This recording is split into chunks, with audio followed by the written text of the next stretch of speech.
Саляму алейкум ва рахматуллахи ва баракатуху. Пусть Аллах Та'аля этот светлый месяц, месяц Шаабан, сделает насыщенным благими деяниями.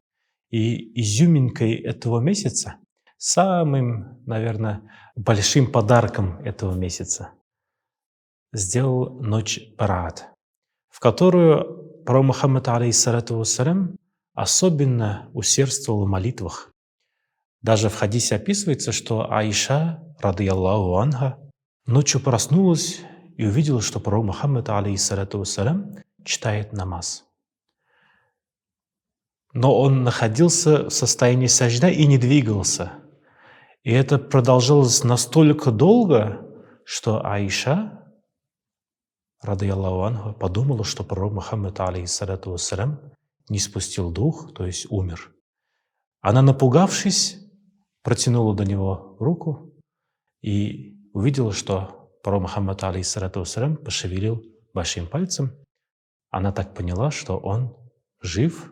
Альхамдулилля, Аллаху шикар. Она дальше продолжила ждать, когда же пророк Мухаммад, алейхиссалату вассалям, закончит свою молитву, чтобы задать свои вопросы. Ей пришлось очень долго ждать, после чего она услышала, что пророк Мухаммад, алейхиссалату вассалям, просил прощения у Всевышнего, просил благодати. И она задала вопрос: «Я Расулуллах, а что это за ночь, что ты настолько тщательно, настолько долго и настолько много молишься?» На что пророк Мухаммад, алейхиссалату вассалям, ответил, что это ночь Бараат, ночь, которая позволяет человеку очиститься от многих грехов, прегрешений, неправильных поступков. И в хадисе описывается о том, что если в эту ночь человек искренне попросит у Всевышнего Аллаха Та'аля, чтобы его простили, то Аллах Та'аля его простит. Если человек просит бараката, то Аллах Та'аля дает баракат. В эту ночь не спосылается на землю свет от Всевышнего, нур. Баракат отправляется, и отправляется милость Творца на землю. И Аллах Та'аля смотрит на тех, кто искренне молится, тех, кто искренне душою находит время, возможность и желание обратиться к Творцу. Аллах Та'аля непременно слышит и отвечает на их просьбы. Но также в хадисе описывается, что есть еще одна категория людей, у которых молитвы, у которых просьбы останутся без ответа по их же причинам. Пророк Мухаммад, алейхиссалату вассалям, говорит: те люди, у которых есть злоба, ненависть, неприязнь, обида на кого-либо, Аллах Та'аля их также не простит. Аллах Та'аля их грехи также не отпустит.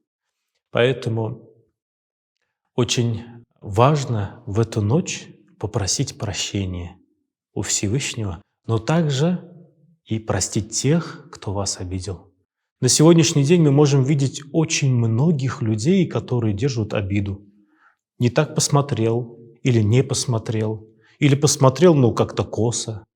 Возможно, не поговорил или что-то сказал, и кому-то не понравилось. Порой без причины или с причиной человек долгие годы держит обиду. Поэтому в эту ночь, ночь Бараат, особенно важно простить всех людей, которые, возможно, вас обидели, зная или не зная, догадываясь или не догадываясь.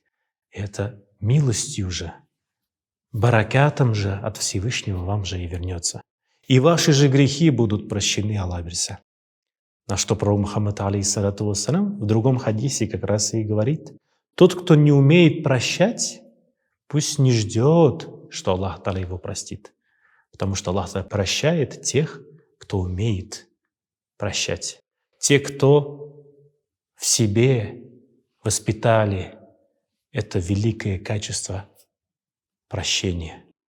Пусть Аллах Та'аля каждого из нас удостоит заполнить эту ночь бараат благими поступками. В хадисах не описывается, что конкретное что-то только делать. Ученые говорят, что нужно делать то, что у вас будет по душе. То есть после пятикратных основных намазов, молитв, просто прочитать тауба намазы, почитать Коран, прочитать салаваты, прочитать зикры, то, что находит отклик в вашей душе, что будет откликаться и будет искренне выходить от сердца, от искренности.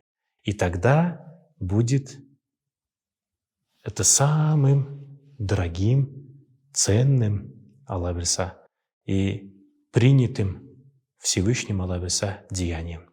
Аллах Тааля пусть каждому из нас удостоит провести эту лучезарную, священную, наполненную милостью Творца ночь Бараат в поклонении и в приближении к Аллаху Тааля. Ассаляму алейкум ва рахматуллахи ва баракатуху.